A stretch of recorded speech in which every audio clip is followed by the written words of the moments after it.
Hey guys, Sean here and welcome to the F1 Word. Now, Carlos Sainz is in great form right now, and it just so happens, in case you didn't know, that he's out of contract at the end of this season. He is hot property right now and is being linked to a number of teams for 2025, but who are those teams? What are his realistic options? And where do I think he'll end up next year? That's a lot of questions, so let's try and answer them. So first off, which teams is he being most heavily linked to? Well, not as many as you might think. I am absolutely certain any team would quite happily take Sainz on right now if they had a spot available. But the reality is, Sainz won't necessarily accept any team. So, for example, is he really going to head to Haas if there's an offer on the table from Aston Martin? It's unlikely, is my point. But to the actual point, there are 4 realistic contenders right now. Red Bull have a decision to make this year regarding Sergio Perez, and with rumours still doing the rounds that Max Verstappen could leave, although I'm still not convinced that will happen, certainly not by the end of this year anyway, they may need a solid replacement for him, but I think Perez is the one with the biggest question mark hanging over his head today. And should Red Bull decide to offer Sainz a contract, surely he has got to take it, even if it means he effectively ends up as Verstappen's number 2. It's the best car on the grid, and so wins are likely to be on the table. Plus, if Max did leave in a couple of years' time, even if he sees out his contract, it would put the Spaniard in prime position to take over the lead of that team. The trouble for Sainz is that Perez has actually had a good start to this season and is very much doing what is expected of him as a second driver at Red Bull. He's finishing P2 consistently to Verstappen, and he is second in the standings. That is just what Red Bull need from him. Plus, Christian Horner has already said that if he performs, checkout is the preferred option, or in his words, Perez has the priority for the second seat. And right now, I see no reason why the team would drop him based on performance. The only thing I would say is that Sainz is younger and so could offer a more long-term solution for the team. And as I said a moment ago, should Verstappen leave, let's say at the end of 2026, Sainz could, if he continues to keep up his form, lead that team in the future. A lot of ifs, buts and maybes there though. Of the top 4 or 5 teams, Mercedes, many will argue, could well be the most likely to snap him up for next year. They are looking for someone to partner George Russell and may well be on the lookout for some experience to counter some of what they are losing when Lewis Hamilton leaves for Ferrari. The big question mark here, though, is Kimi Antonelli. He has got some test sessions booked in for later this season with the Silver Arrows and is seen as the next big thing by the team and by many around the sport, to be fair. However, he is still very young. He's leapt up to F2 this year and he would be a big risk, no doubt. Risks with their drivers is not something Mercedes are really known for, the team preferring to give Russell, for example, a few years at Williams rather than rush him into the main team. Then again, Mercedes is in a very different position right now. When they had to make the call on Russell, they were champions going for more titles and had a proven driver lineup. They didn't need to make a change, but now they are a long way off a title and their hands have been forced by Lewis Hamilton deciding to leave.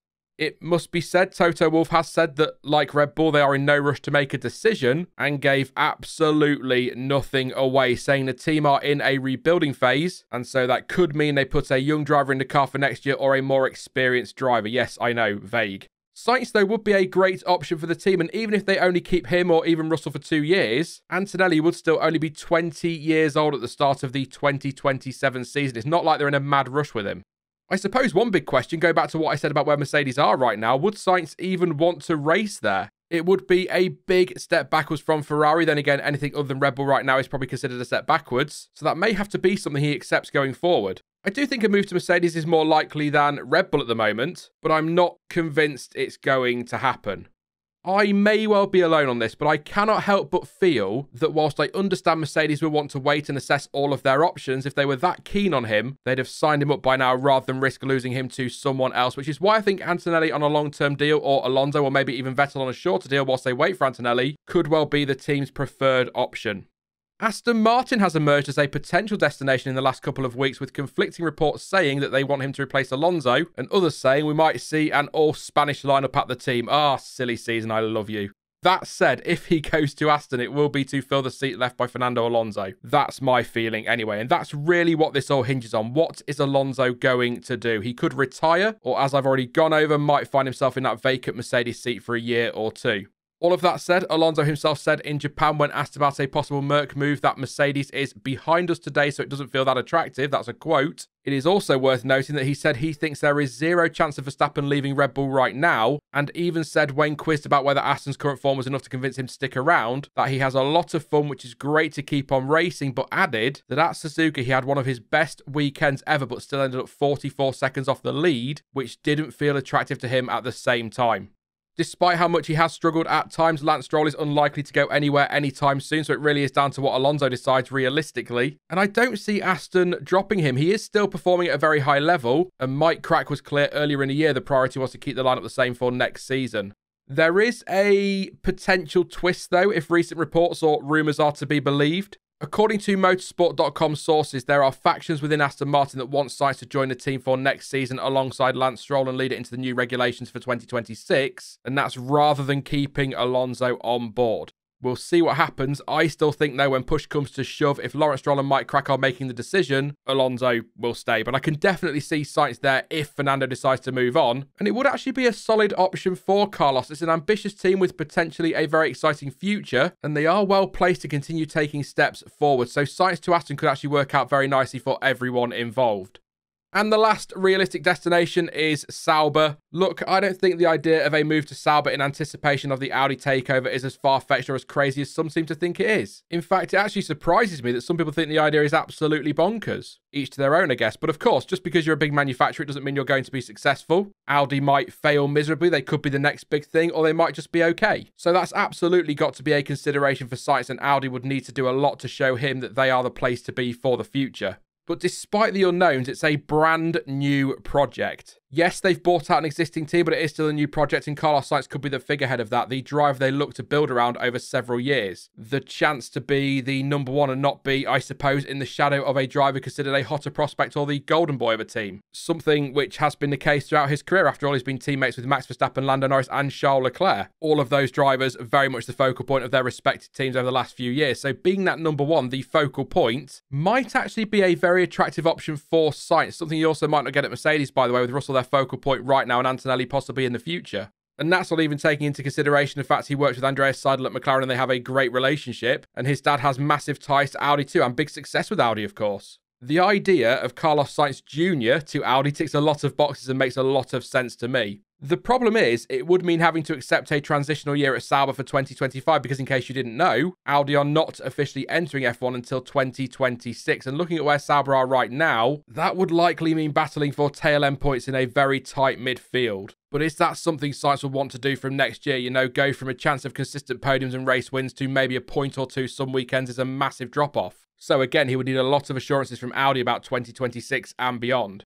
It is also important to note that the latest rumours say Audi gave Sainz an ultimatum that was essentially signed by the end of April or will look elsewhere. So the link is there between the two parties, but that ultimatum is quite obviously just Audi trying to get him to commit early. If he ignores that and waits a few more months, I'm sure the offer would still be there if nobody else takes him or if he chooses not to go anywhere else.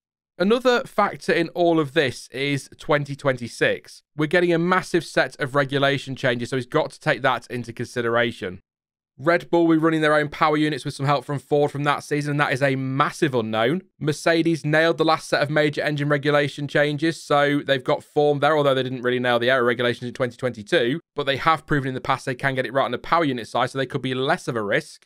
Aston Martin will be partnering with Honda, so that could be a super attractive option in the long term, especially when you look at the great job they did at Red Bull. And as already mentioned, Audi is a whole new project, and so their engine could go either way, and so would be a risk for Sainz. The overall point I'm making is that with such a big rules change on the horizon, Sainz needs to be thinking about the next few years rather than just what might happen in 2025.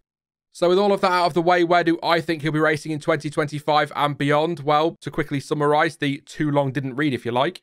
A Red Bull move is very possible. Perez looks the favourite right now. Sainz getting a seat will all come down to whether or not Checo can keep up his current form or if Verstappen does walk away. Mercedes is struggling but has proven in the past it can nail new engine regulations, so they could be a good option long term. Again, that all comes down to what the team wants to do with Antonelli. Aston is another very good option, but question marks remain over whether or not they can deliver on their ambitions and what will happen when Honda comes in super quickly. They may want someone like Tsunoda on board, for example, especially given their ties to him. That's a conversation for another day, though, and switching to Sauber would mean accepting a year in the midfield and taking gamble on Audi getting it right in 2026.